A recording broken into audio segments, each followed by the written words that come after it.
మనం కొబ్బరి ఇంకా పెసరపప్పు కాంబినేషన్లో క్యారెట్ ఫ్రైని ఎలా తయారు చేసుకోవచ్చో ఈ వీడియోలో చూసేద్దాం.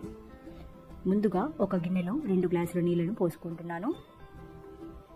అందులో ముందుగానే కట్ చేసుకొని పెట్టుకున్న క్యారెట్ ముక్కలను వేసుకుని 5 నిమిషాల పాటు ఉడికించుకుంటున్నానండి.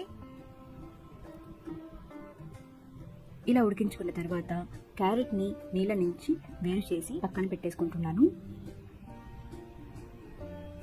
తరువాత ఒక ప్యాన్లో 2 టేబుల్ స్పూన్స్ నూనెను హీట్ చేసుకుంటున్నానండి. ఇలా హీట్ చేసుకున్న తర్వాత అందులో ఆవాలు, పచ్చిపప్పు ఇంకా జీలకర్ర వేసుకొని బాగా ఫ్రై చేసుకుంటున్నాను. తాలింపు బాగా ఫ్రై అయిన తర్వాత అందులో ముందుగానే కట్ చేసుకుని పెట్టుకున్న ఉల్లిపాయలను కూడా వేసుకొని బాగా ఫ్రై చేసుకుంటున్నానండి. ఉల్లిపాయలు బాగా ఫ్రై అయిన తర్వాత అందులో కరివేపాకు, ముందుగానే కట్ చేసుకొని పెట్టుకున్న పచ్చిమిర్చి ముక్కలను కూడా వేసుకొని ఫ్రై చేసుకుంటున్నానండి. తర్వాత ముందుగానే ఉడకపెట్టి పెట్టుకున్న క్యారెట్ని కూడా వేసుకొని ఫ్రై చేసుకుంటున్నాను. కొంచెం సేపు ఫ్రై చేసుకున్న తర్వాత అందులో రుచికి తగినంత ఉప్పు, పసుపు వేసుకొని ఒకసారి బాగా కలుపుకొని మూత పెట్టేసుకొని 3 నిమిషాల పాటు ఉడకపెట్టుకుంటున్నానండి.